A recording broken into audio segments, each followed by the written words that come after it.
Hey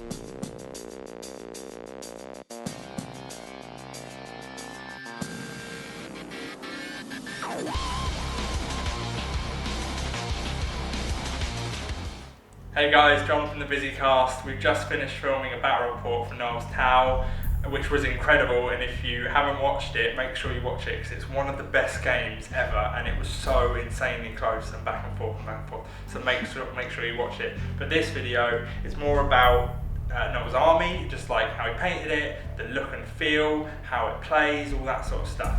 So you can see that first person in the battle report, make sure you check it out. But in terms of your army, then tell us why you wanted to play Farsight. Why, like, how'd you get into that? Yeah, well, I mean, I initially started kind of like 40k very recently. I always loved kind of the fluff behind it, but started off in fantasy when I was young and really wanted to get into it. So Tau was kind of like slightly appealing to me, but as soon as I read the Farsight Enclaves book, it was just the fluff behind it was just amazing. It's like I've got a big thing for Japanese culture and just like I like big bots.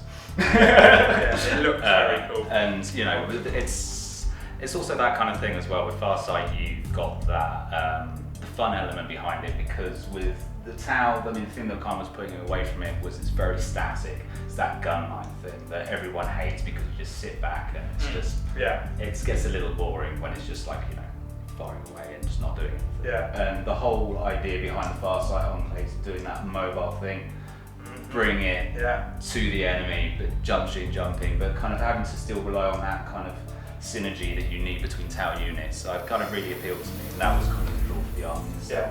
It's a really nicely structured army and how it works. Like, because I've said this loads about maneuverability being massive and stuff, and I think that's why that battle report is so close, because you are quite maneuverable. Like, you get those 2d6 assault phase moves and stuff as well, so your movement is quite big. Jump shoot jump is a real big friend to Farsight Enclaves, and being able to pretty much do a whole mobile army when everything's battle suits. You're scooting in and out of cover, which kind of can aggravate.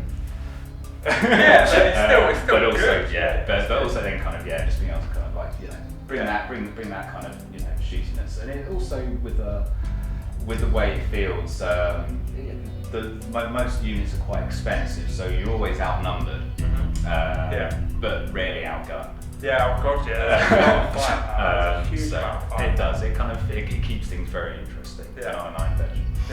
They're so what was I going to say? In the battle report, you didn't use Commander Farsight.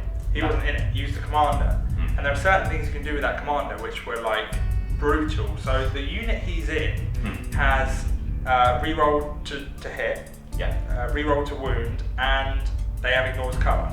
They're like it's mental. He's so good. The great thing about XV8 is it's like a Swiss Army knife. There's something for every occasion. Like you know, if you want to buff your commander, there's the Iridium. It gives you, you know, +1's toughness, so it's toughness 5.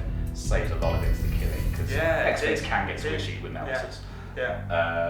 You know, as well as that, just there's a whole Swiss Army kit really that you can just bolt on, and some of it's insanely good fun. I mean, you know, didn't get to use a donkey punch, but that's kind of one of those nice things. Just in case you ever do get stuck in, just that one-hit wonder, bang and down.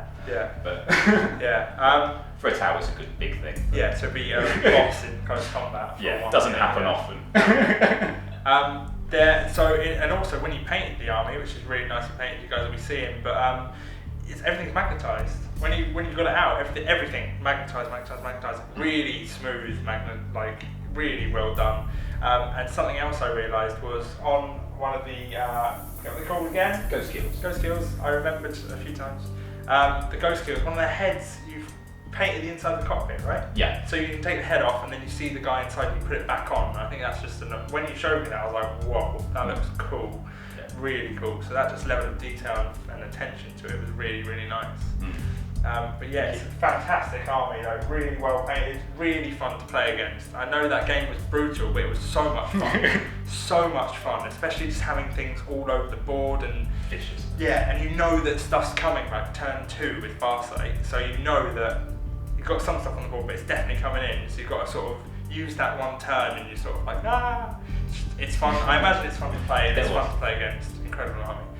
So anything else you want to add about the army? I think would be nice to try and adjust a few little bits and pieces and see if I can bring a bit more paint to some Dark Angels. But right, yeah, definitely not Chaos. Though. Just Dark Angels. You keep telling yourself. No. Cool. Well, I hope you guys really enjoyed this video. Make sure you watch that battle report. I've said it so many times, it's really good. If you guys can like, comment and subscribe, really appreciate it. Subscriptions especially make a huge difference. And every time you guys comment, I reply. Really appreciate the feedback. So yeah, I hope you guys enjoyed the video and watch the battle report. Do it. Cheers guys. In a bit.